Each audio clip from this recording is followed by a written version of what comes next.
Hello, I'm Ellen Bintz coming today from Wheaton, Illinois in the USA. Welcome to Impact, a podcast about how we can each bring about real change in the world and getting practical in making that happen. And hello, I'm Clive Johnson coming today from Brighton in the UK. A special welcome if you're listening for the first time, and a big thank you to our new subscribers. Each week, we look at one aspect of how we can connect our hearts to offer healing for others with our collective intention, prayers, and meditation, and go behind the headlines of a critical happening in our world that needs our attention right now. In today's episode, we're taking one of these regular deep dives that happen to be something that Clive and I are kind of passionate about. Kind of passionate, yeah. Yeah, to more fully understand and tune in with something many of you may know only a little about and see where we might hone in with our prayers and intentions. And as we record, it's April 29th, 2026. That's right. Nearly the end of the fourth month of the year. Yeah, unbelievable. Coming to the second third of the year. So this is a time of year that us folk with connections to the labyrinth love to celebrate. The coming of World Labyrinth Day, which this year is celebrated this coming Saturday, 2nd of May. We've featured this special day in episodes over the past 2 years, conscious that it is a wonderful opportunity for people to come together, whether or not they are familiar with the labyrinth, to hold intention together. This is one of the big themes of the day, encouraging people to walk as one at one. That's the strapline, isn't it? Walk as one at one. In other words, 1 p.m. in your own time zone. Right.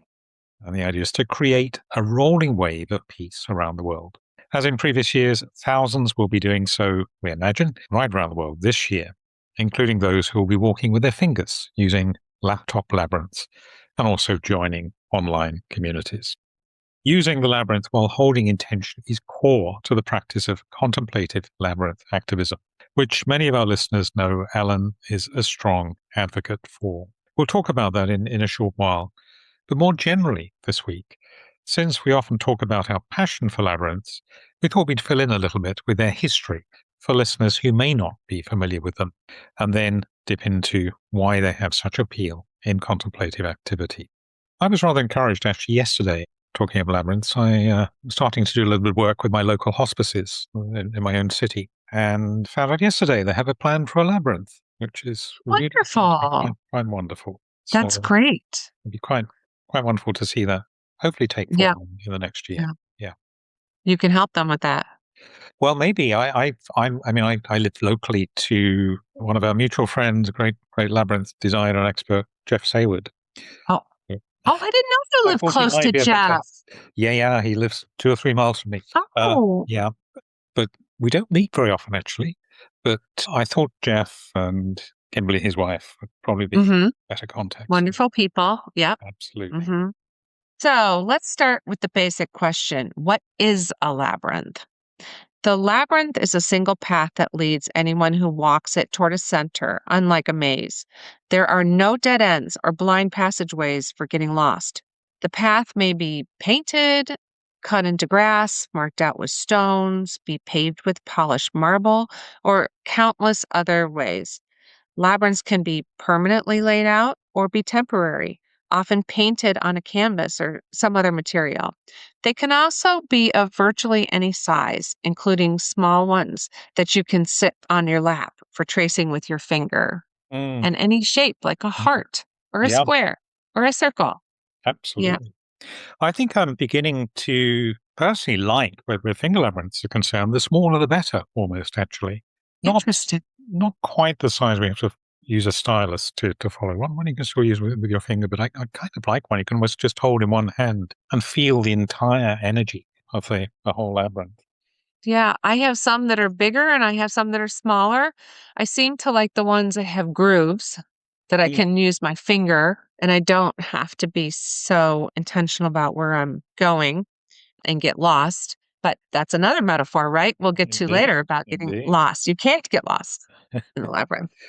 So where are they found and where do they come from? They can be found in many parts of the world and have a very long history. Just saying, no one knows actually how long, but it certainly predates the age of writing. Common patterns etched into the ground, paved in stone, or scratched out on walls have been discovered in many locations.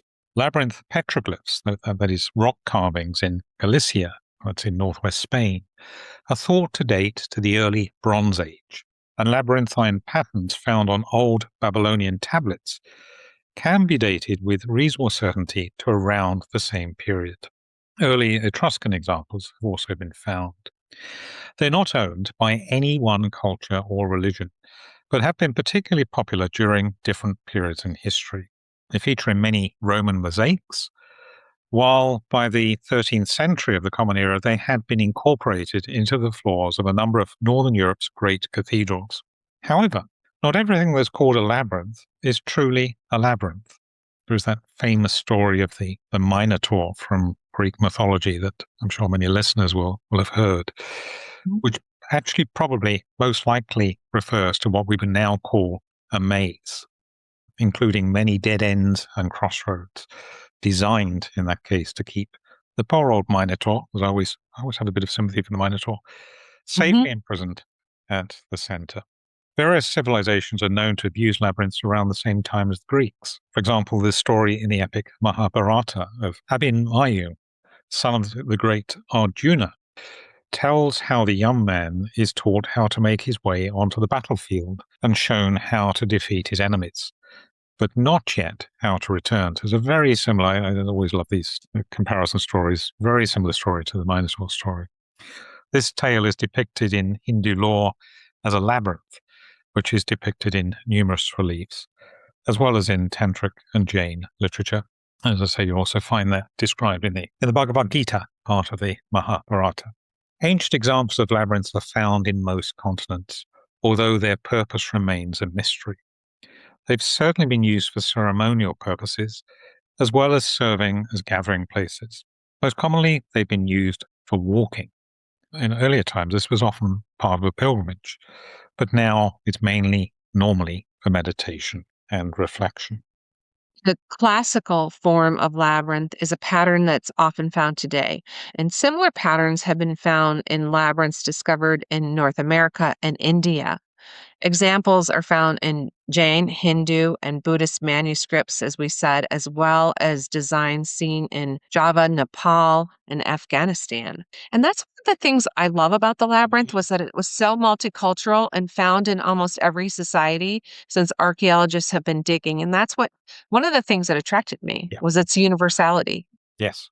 And the different designs. The Roman writer Pliny the Elder includes a list of architectural labyrinths in his Natural History, suggesting that labyrinths had more than aesthetic appeal for the Romans. The Austrian traveler Gernot Condolini recalls an explanation for the significance of a spiraling labyrinth at Glastonbury Tor, England, as being the belly of the mother, the umbilical cord leading to the earth. I love that. It's the dance of the women, said a woman, and you men will never understand it. Oh, there. Never heard that before. Someone, yeah. If it's true, the labyrinth is a symbol of the earth, the womb of the soul. We can fairly say that the labyrinth has a powerful role to play in connecting us with the very ground upon which we walk, our Mother Earth.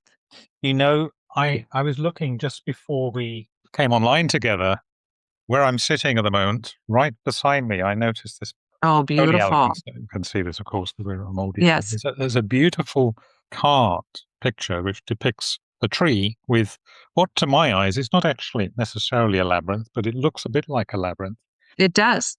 In the vertical, that's another thing. Labyrinth energy can be seen in multiple dimensions, and this is actually right in the what we might call the womb of the earth. Under Yeah.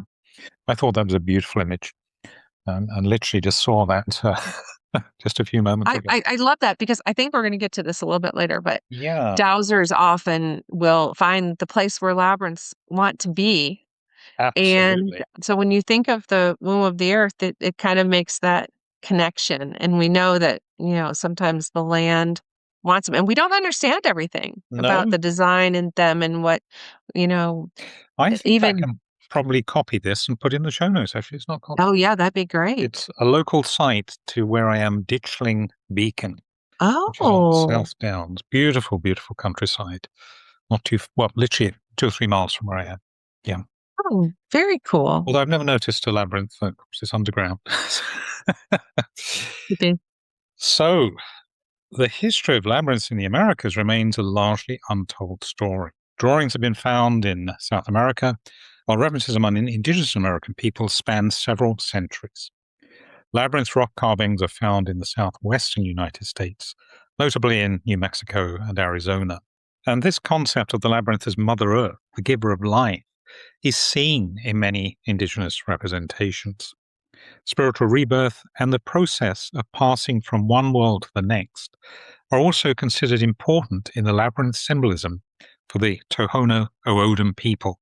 Notable variations to the classical pattern are found illustrated in indigenous petroglyphs and basketwork. Some of those might not be that old, actually, as I understand it, Mhm.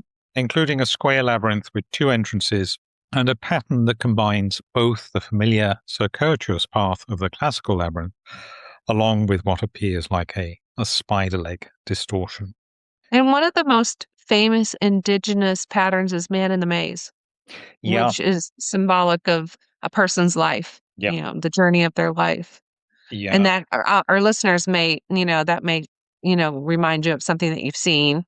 If you've seen any I think it is the indigenous national art. symbol, isn't it, of the Yeah, Rodham, yeah. actually.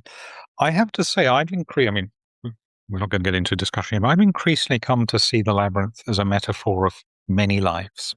If your worldview, like mine, is that we incarnate between Mhm, different life mhm. forms, the actual quite sharp twists and turns of reflection and going back are more likely to perhaps point to something that goes on at a soul level, I think, That's a beautiful idea. That would between be a lives really as much as within, let's say, a single incarnation. yeah, Yeah. yeah. Wow, very cool. In Europe, the labyrinth at the Cathedral of Notre Dame at Chartres in France, which is about 80 miles southwest of Paris, a quick train ride if Yep. you're in Paris, is particularly well known. The labyrinth that can still be walked there today dates from the 13th century. The cathedral was an important destination for pilgrims for many centuries, with the labyrinth offering a symbolic focus of a pilgrimage. Many are said to have walked the stone tiles of the labyrinth following long and arduous journeys to reach the hallowed town, with its imposing cathedral looming into view many miles before they reached their destination. For a pilgrim, to reach the center of the labyrinth at such a great cathedral was to arrive at the New Jerusalem.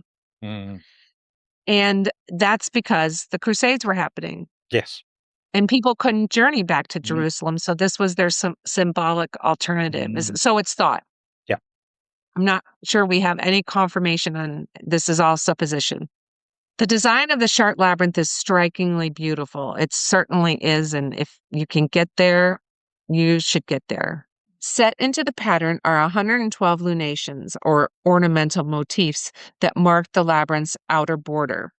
With near perfect symmetry, the labyrinth is as much a testimony to the grandeur and masterwork of this outstanding cathedral as are the many stained glass windows that shine into its great space and the intricately crafted sculptures that adorn its exterior. And seriously, if you can get there, it's a beautiful cathedral Mm, in honor of Mary, and it's there. Oh, it is it's extraordinary. just magnificent. Yeah. The masterpiece at Chartres is one of a number of cathedrals, abbeys, and prominent churches surviving from the medieval period in Europe that are known to have been home to a labyrinth. Elsewhere in Europe, labyrinths can be found in alternative settings, and as far as we can tell, were used for differing purposes.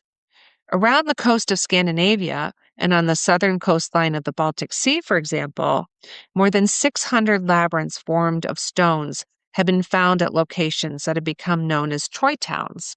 Today, labyrinths appear to be more popular than ever before.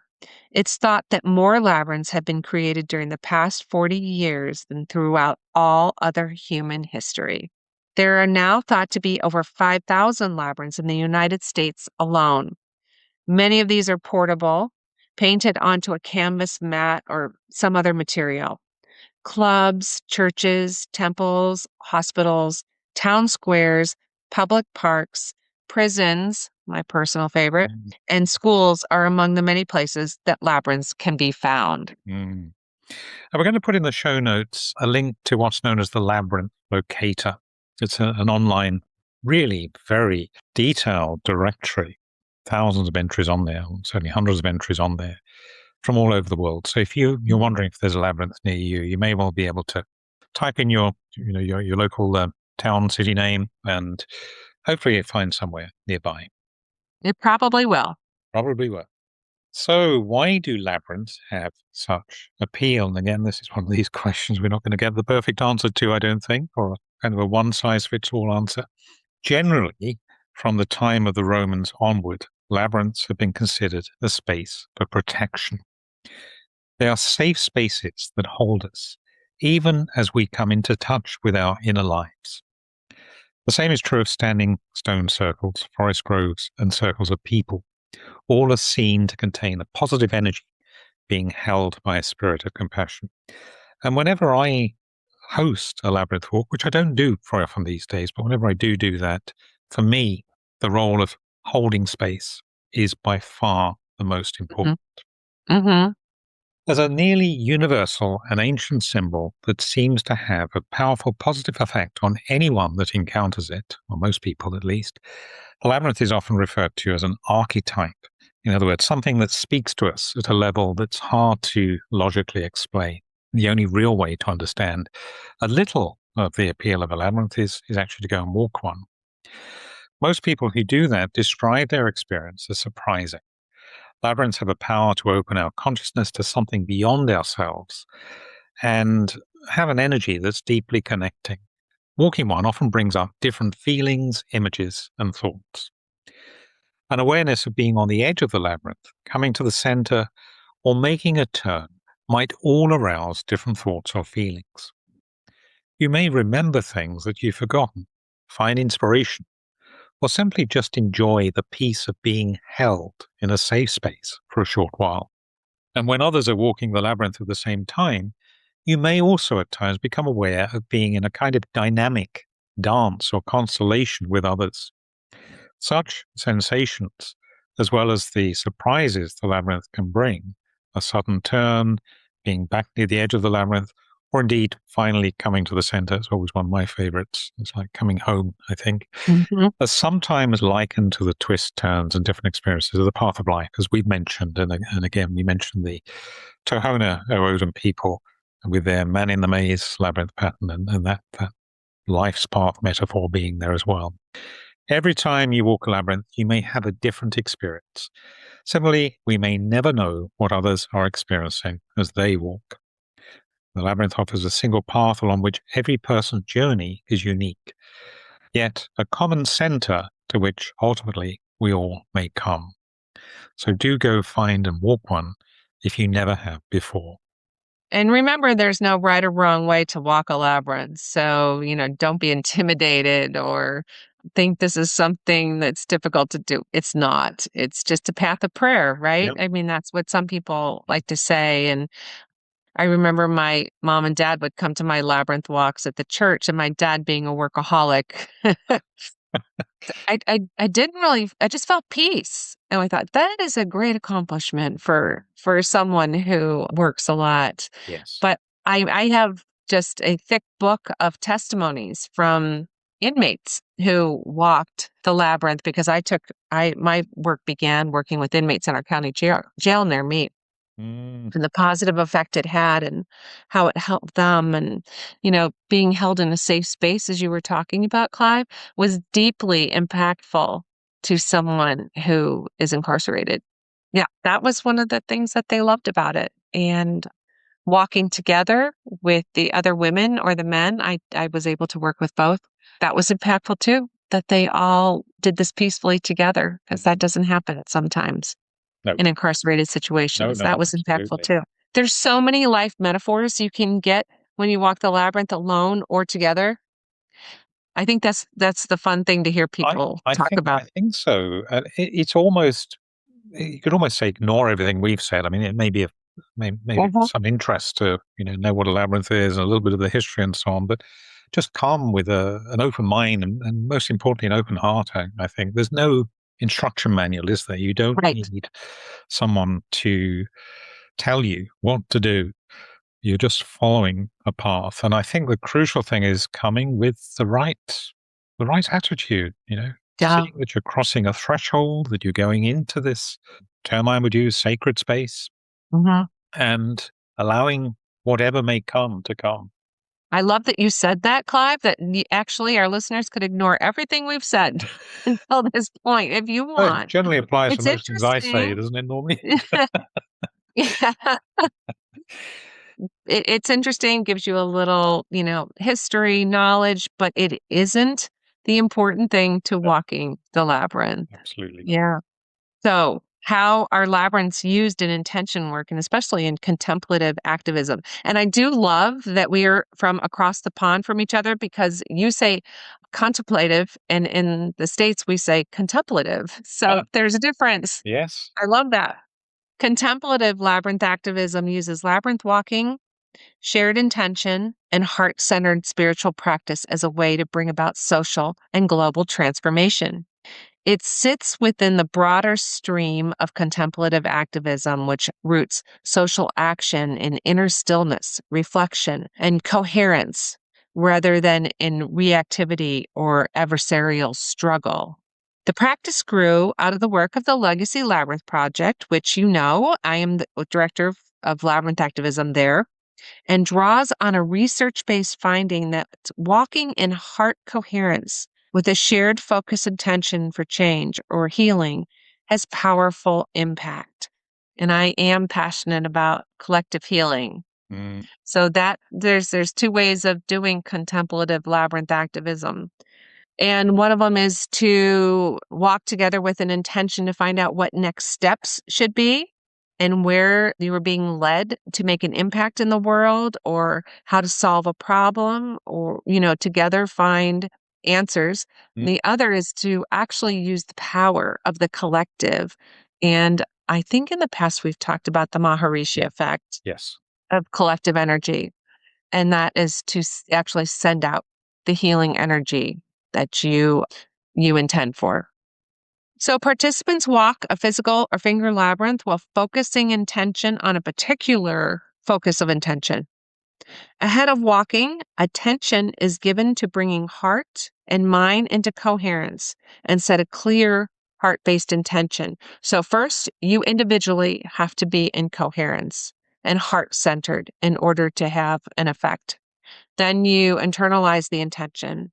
The harmonized, coherent field is maintained during the walk. It's not unlike the process we always mention for holding shared intention, but brings the labyrinth into the mix as a container for contemplation, directing and releasing an intention. As you said, it's a container. It's a sacred space for us to do this work together. And if you're doing it, it's effective alone, but if you're doing it in a group with the same intention and your group is coherent, it's exponentially more powerful. And I went through the training program that you and Chris Katzenau put together over a few weeks. Yeah, that was so great. A month or two back. It was very good, wasn't it? And that was online, wasn't it? So we were each, I don't know, there were about a dozen of us maybe, using finger labyrinths in that and experiencing that same collective. Compared with more familiar protest-based or confrontational activism, so being on the streets, contemplative which is important and has its place. Absolutely. To have their part to play, don't they? Yeah. Contemplative labyrinth activism reframes activism from confrontation to, as we're saying, coherence. So instead of emphasizing opposition to an enemy or system, it's about cultivating group coherence and then directing that towards change or healing. And we feel at Legacy Labyrinth Project, and I think everyone does, you must intend for the highest good. That is a central feature too. Yeah. Intending for the highest good, not your own will. Yeah.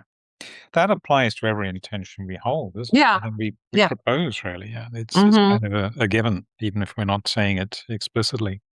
And this broader idea of contemplative activism means that action for justice, peace, or healing is deliberately rooted in contemplative practice: silence, meditation, prayer, inner inquiry, and mindful awareness.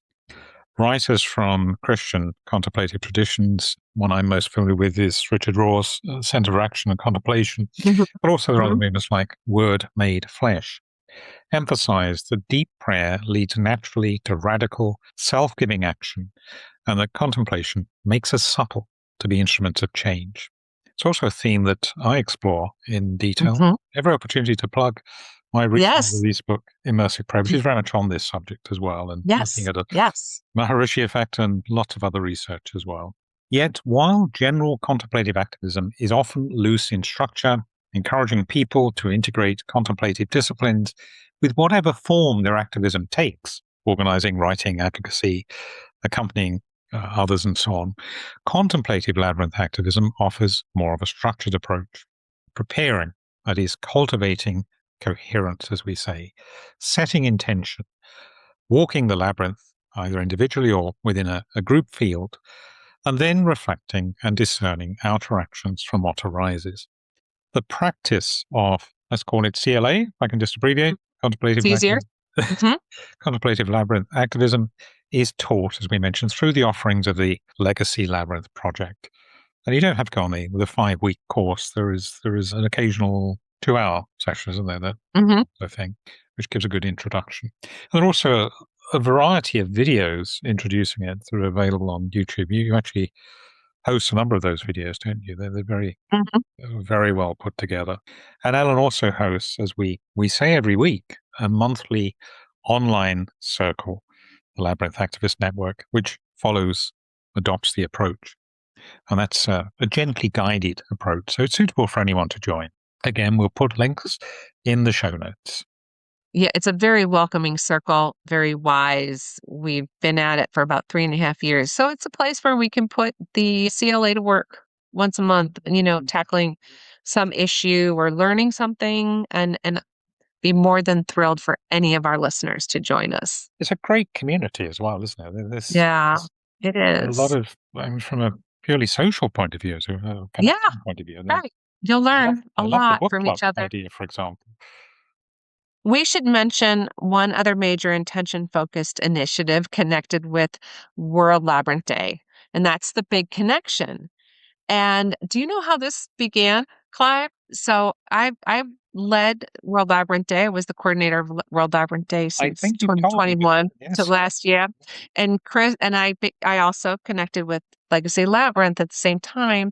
And Chris was talking about how she wanted to do research. And I said, well, how about World Labyrinth Day? Mm, mm. And she said, can we do that? And I said, I think we can, since I was leading it. So that's how we made the connection to do it, the big connection on World Labyrinth Day.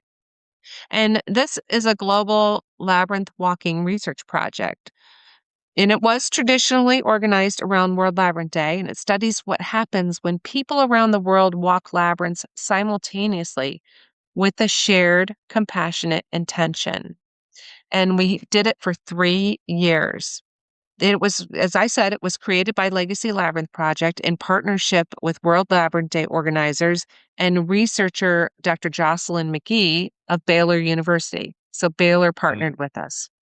The central research question it explores is what emerges psychologically, spiritually, socially when people collectively walk labyrinths around the world at the same time, as we said, with a shared intention.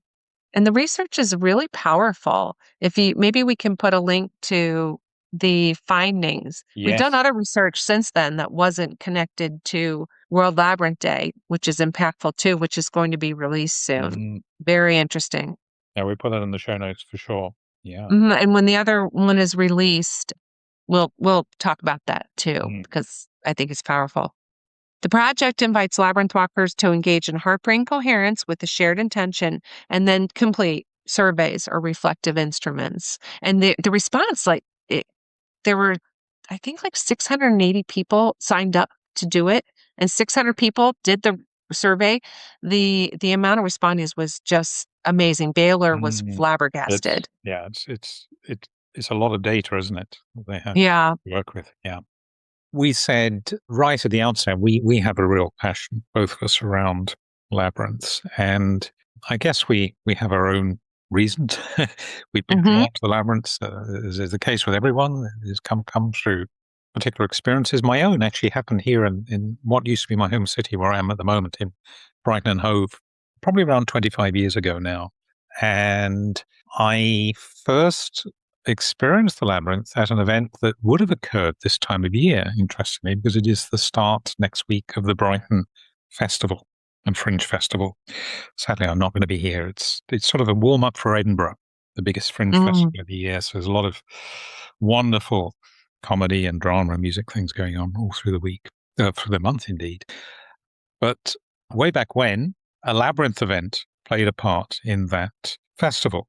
I saw this advertised. It was going to be in the beautiful church, one of the main churches here in Brighton, candlelit. There were going to be singing bowls, and I just thought, oh, this really sounds a space to be quiet. And so I went along and loved that experience, and very quickly discovered that a group was starting or had just started here in Brighton, meeting every week in that very church, using a canvas labyrinth. We used to meet for breakfast and walk the labyrinth together. Beautiful group of people. We got to know each other very well. We had a number of trips to Chartres. We're very fortunate here in southern England in being able to nip across the channel and go there from time to time. You are. And the breakfast will always conclude with another, I'm going to say essential, that's a little bit of an exaggeration, but another welcome addition to labyrinth walking for me, which is coffee and croissants to follow. Social. So it was a lovely introduction, and it was around the time when I was becoming very acquainted with contemplative activities. There was quite a movement in the UK at that time, of which the labyrinth was one example. I then started taking more of an interest in introducing the labyrinth to other people, and I guess that culminated quite some years ago now with a project that I felt very inspired to undertake called Labyrinth Around America, which was actually inspired by the very day that Trump was first elected. And I was in Texas, in Dallas, no, Houston, and on a training course. And I came into the room and realized just how divisive this was, how divided the country seemed at that time in terms of where people were in their emotions and so on. And I thought, well, the labyrinth doesn't do politics. It just invites people to come together in silence and walk. Mm-hmm. And this could be a good way of connecting and healing. So the project was to take a canvas labyrinth right around the border states of the US. It didn't actually complete. It got most of the way, but there is still a leg that remains unfinished between Washington State, the origin, which was in Minnesota. And that took me into all sorts of different environments, quite often outside as well, quite a lot of spontaneous activity, some amazing opportunities to offer that in central New York, for example, and on the Mall in Washington, D.C. And I too went into prison and art galleries and residential homes, all sorts of places. And but I particularly loved spontaneous outdoor work with the labyrinth, because that is where people would be drawn to it. They would come and they come up and literally say, "What on earth is this thing?" I remember one guy actually who'd just been released from prison the day before and came up and found a labyrinth, and I just said, "All you have to do is walk it and see what you think." And he loved it. That's the beauty. I love that, you were in an art gallery.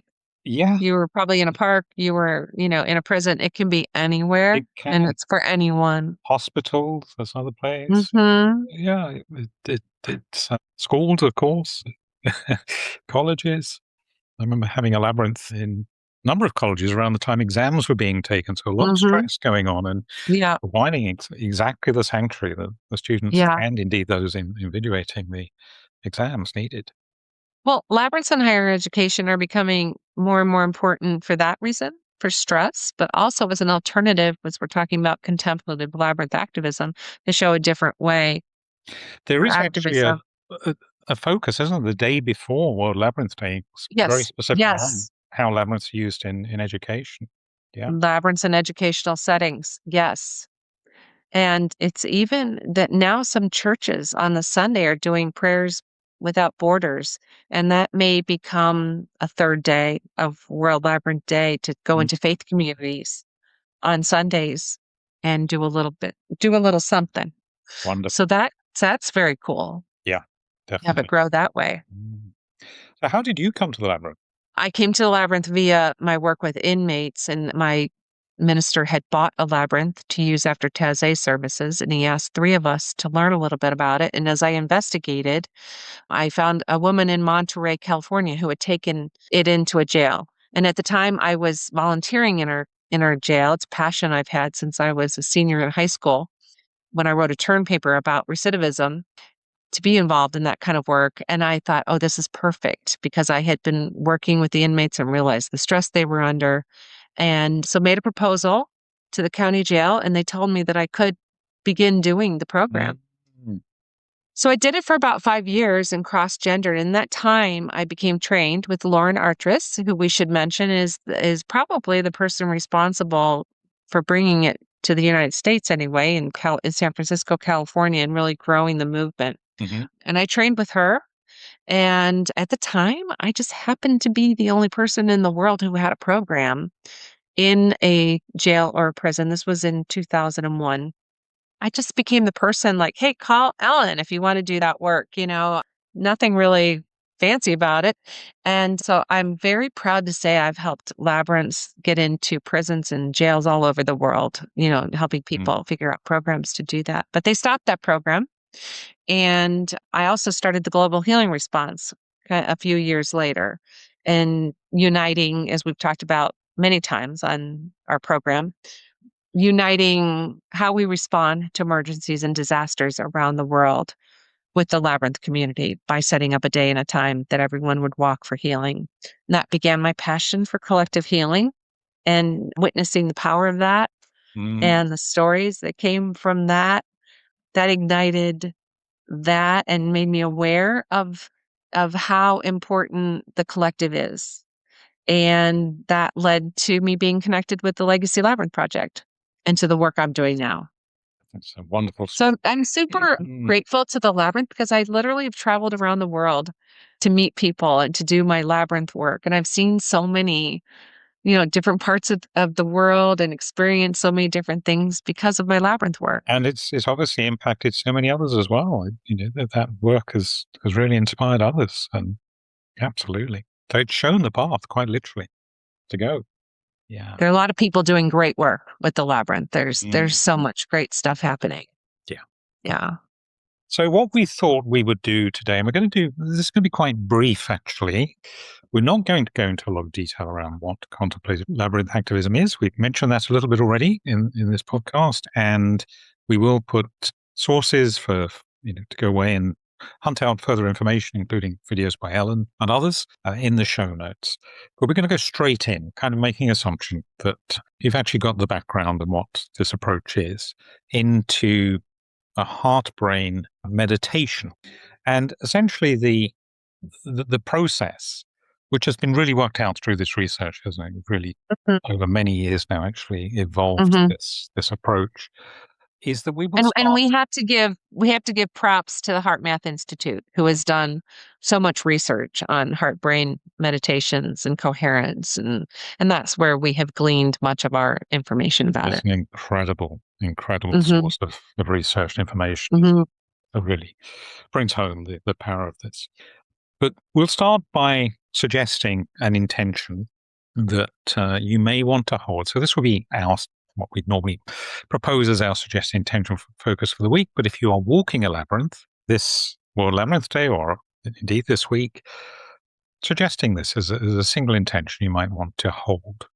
We'll mention this a couple of times, but for the first time, we will that the hearts and minds of those who are searching for a way to resolve international differences are moved by compassion.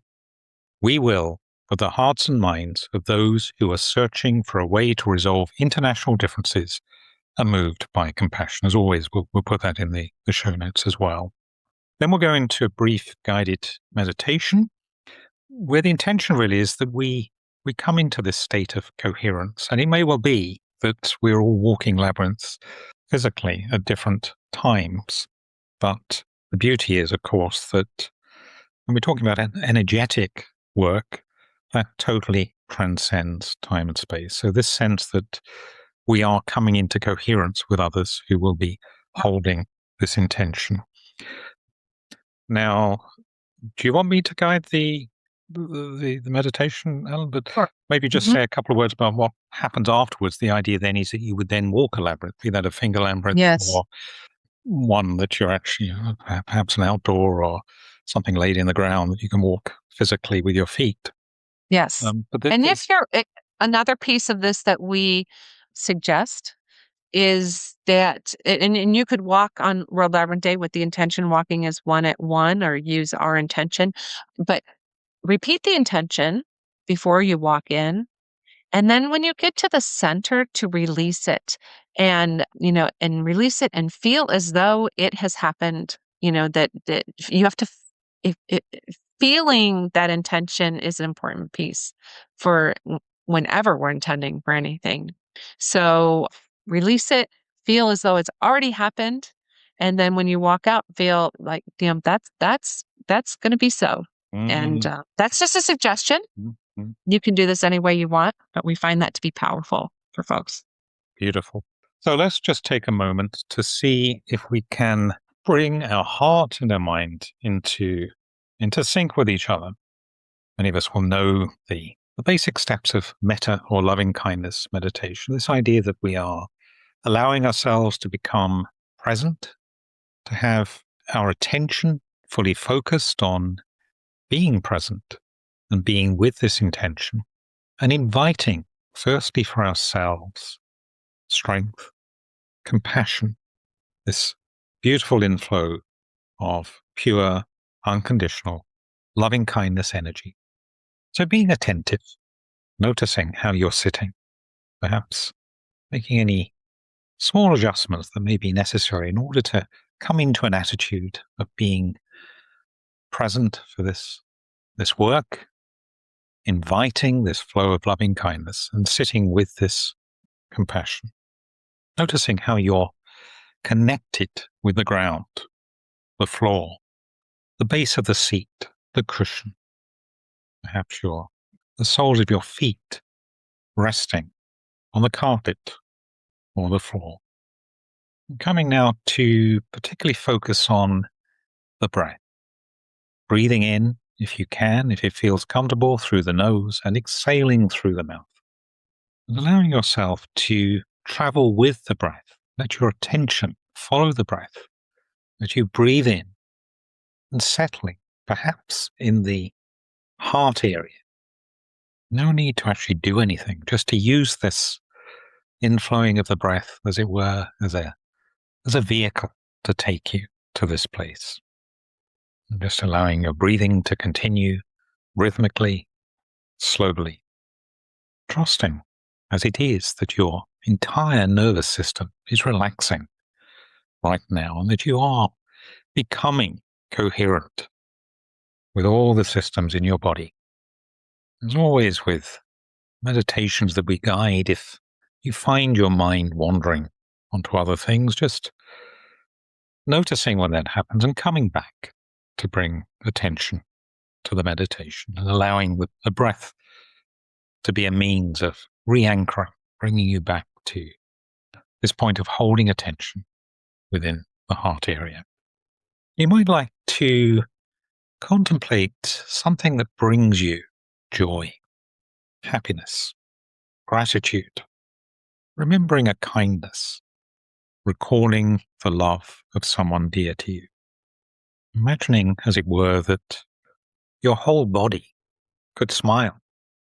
And in so doing, there being a relaxing, a coming into this sense of being filled with joy within the heart, nourishing, healing, igniting the energetic center of awareness, and remaining conscious still of your breathing and feeling into your heart. Now, as we start gently to approach the labyrinth, the finger labyrinth, the physical labyrinth, whatever you're walking, remaining conscious of your breathing, this feeling in the heart, and the warmth that is there, feeling into that and allowing that, in whatever way seems meaningful for you, to connect with all those who will be walking together, not necessarily in this physical time, but walking coherently with the same intention. And imagining this expansion of shared, beautiful light energy expanding outward into the world. Knowing that the reality of breathing your heart energy out into this field connects us into one heart, what we might envisage as being the center of the labyrinth, this infinite field of compassion. And so now, again, this suggestion, approaching the labyrinth in your own time, when you feel you want to take that first step, cross the threshold and begin your walk, taking the intention we suggest into the labyrinth, and if you wish, releasing it at the center. We will, for the hearts and minds of those who are searching for a way to resolve international differences, are moved by compassion. So you may wish to pause at this point, complete your walk, and then we will pick up. So please do join us in holding this intention, whether or not you are actually walking a labyrinth. And before we go, if we've whetted your appetite for taking part in the Labyrinth event this weekend, do check out, there's another link we'll put in the show notes, plenty of links there this week, which includes events happening around the world. There is a dedicated webpage for World Labyrinth Day. And you'll also find lots of other information listed there and also in our show notes, as we mentioned, including the amazing directory of the world, the Worldwide Labyrinth Locator. And if you are walking a labyrinth this weekend, happy walking. Do let us know if it's the first time as well. We'd love to hear. Yes. Yeah. You can let us know in the Facebook group if you were able to find one. So that about wraps it up for this episode. Remember, you can connect with us in the Facebook group. Please do if you walk a labyrinth. And for live intention holding and Clive's daily insight timer offerings. And with me, as we talked about, in the Labyrinth Activist Network Zoom calls. Details of how to hook up with these are in our show notes. Look out, too, for our next special topic episode, which we'll be releasing in the next few days. Thank you for listening and for sharing with us and holding intentions. We look forward to connecting again next time. And in the meantime, thank you. Go well. Stay safe. And remember, we're more powerful together. Impact is presented by Ellen Vince and Clive Johnson and produced by Impact Productions. Our theme music is by Chris Collins and our logo artwork is by Auto Classic. Subscribe wherever you get your podcasts and please leave us a review on Apple Podcasts, Spotify, Audible, or your favorite podcast provider. We're a non-commercial podcast dedicated to people of any faith tradition or none who yearn for healing in our troubled world. Please pass on the word so others may join us in making an impact. Thank you for listening.